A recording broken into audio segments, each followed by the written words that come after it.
Драги ученици, се надеваме дека овие денови ја повторивте и мемориравте таблицата множење и делење, бидејќи истата ќе ни биде потребна за овој час. Веројатно забележавте дека таблицата делење е попис на броеви кои можат да се поделат со даден број. Например, таблично со бројот 3 може да се поделат броевите 3, 6, 9, 12, 15, 18, 21, 24, 27 и 30. Но што со броевите кои се наоѓаат помеѓу овие броеви? Математиката има решение и за нив. Тоа е делењето со остаток. За да се запознаете со ваквото делење, погледнете го видеото во продолжение. Да го поделиме бројот 4 на 2. Замислиме дека имаме 4 парички, кои што треба да ги поделиме на двајца.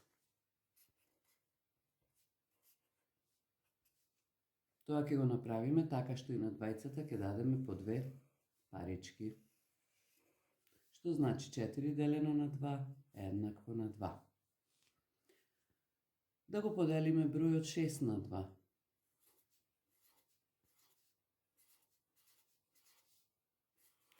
Шест делено на 2 ќе биде еднакво на 3. На секого ќе дадеме по 3 парички. 8 делено на 2.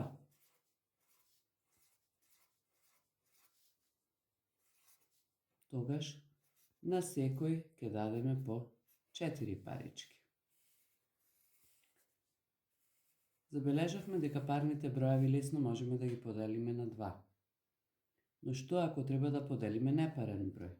Например, ако треба бројот 5 да го поделиме на 2. Што ќе се случи? Всушност ќе го повториме делењето од бројот 4. На секој од двајцата ќе дадеме по 2 парички и една паричка ќе ни остане, која што во овој случај ќе биде остаток.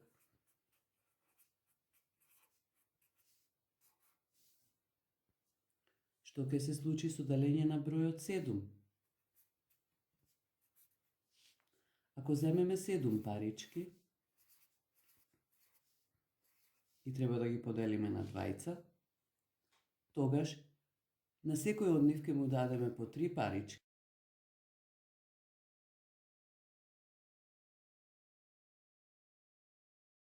и една паричка ќе ни остане, што ќе биде остаток при делењето на бројот 7 со 2. Да разгледаме уште неколку примери од табличното делење и делењето со остаток. Да го поделиме бројот 6 со 3.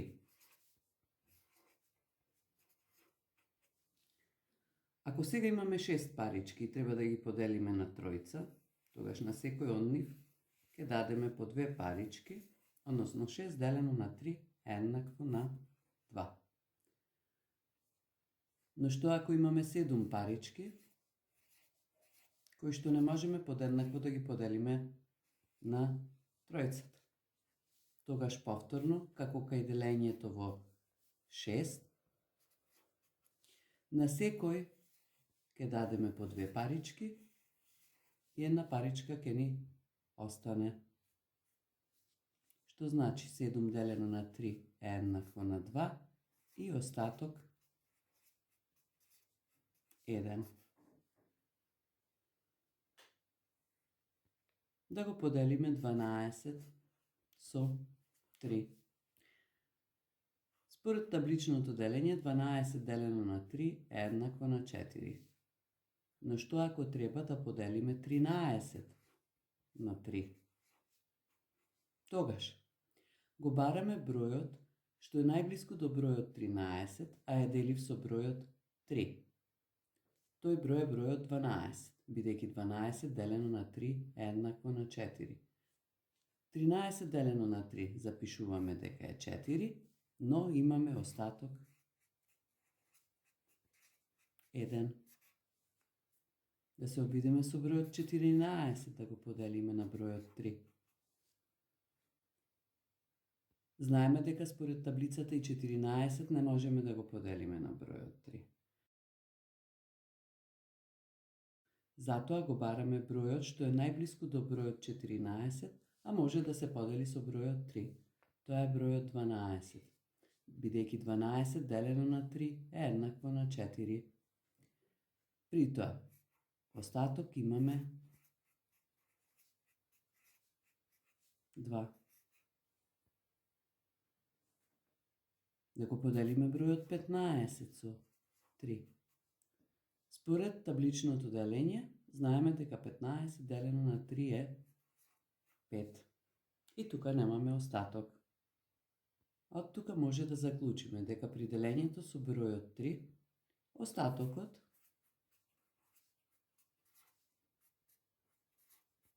може да биде бројот 1 или бројот 2.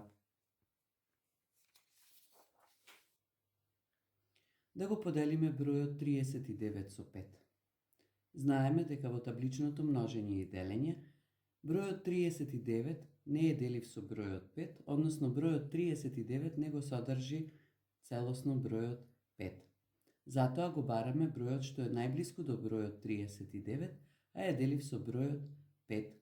Тоа е бројот 35. 35 делено на 5 е 7. Од 35 до 39 ни остануваат уште 4,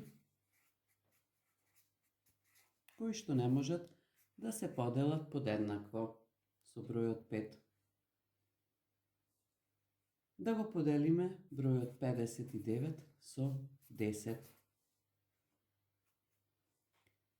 Во бројот 59, 10 се содржи целосно само 5 пати, односно 10 по 5 е еднакво на 50. Затоа при делењето на 59 со 10 ќе добиеме количник 5 и остаток 9. Од претходните примери може да заклучиме дека остатокот што го добиваме при делењето е секогаш за 1 помал од бројот со кој што делиме. Тука делевме со бројот 10, најголемиот остаток што може да го добиеме е 9. Кога делиме со бројот 5, најголемиот остаток што може да го добиеме е 4. Односно, ако делиме со бројот 6, тогаш остаток може да биде 1, 2, 3, 4 или 5. Ако делиме со бројот 9, остаток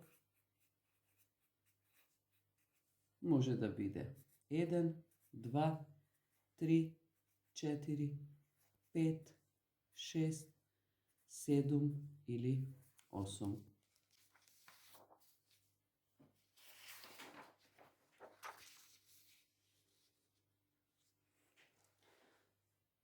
И останува уште да видиме како ќе го најдеме бројот што сме го поделиле, а при тоа сме добиле и остаток.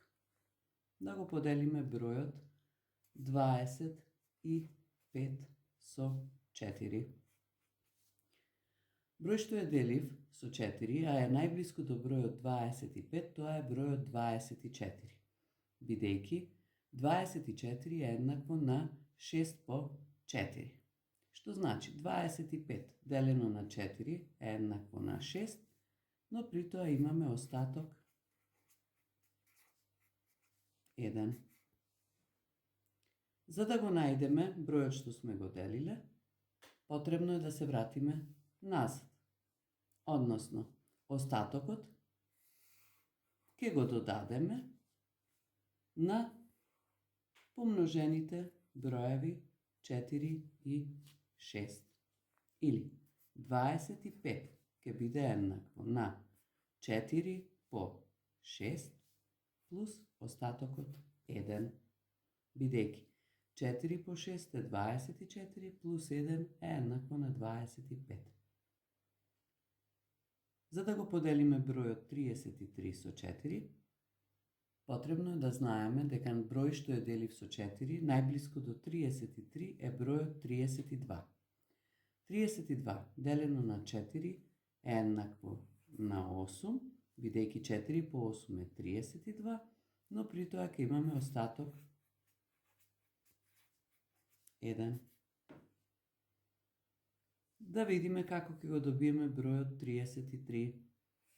Бројот 33 ќе го добиеме така што ќе ги помножиме бројот со кој делиме и резултатот кој што сме го добиле, а на добиениот производ ќе го додадеме остатокот, односно 33 ќе биде еднакво на 4 по 8 плюс 1, бидејќи 4 по 8 е 32, плюс 1 е еднакво на 33. И уште еден пример каде остатокот ќе ни биде поголем од 1, да го поделиме бројот 29 со 5. Според табличното делење знаеме дека број што е делив со 5 и е најблиску до бројот 29 е бројот 25. 25 делено на 5 е 5 и при тоа имаме остаток 4, бидејќи 5 по 5 е 25 плюс 4 е еднакво на 29. Односно, за да го најдеме бројот 29, треба да ги помножиме бројот со кој што делевме и бројот кој што го добивме и на овој производ да го додадеме остатокот. Односно, 29 ќе биде еднакво на 5 по 5 плюс 4. Ако внимателно го следевте видеото и научивте како да делите со остаток, тогаш како денешен предизвик ви поставуваме задача да ги поделите броевите од 81 до 90 со бројот 9 и да го запишете остатокот од делењето на секој од овие броеви. Записот сликајте го и испратете ни го за да можеме да го објавиме на нашата страница. Ви посакуваме пријатна работа и ви благодариме што не гледавте.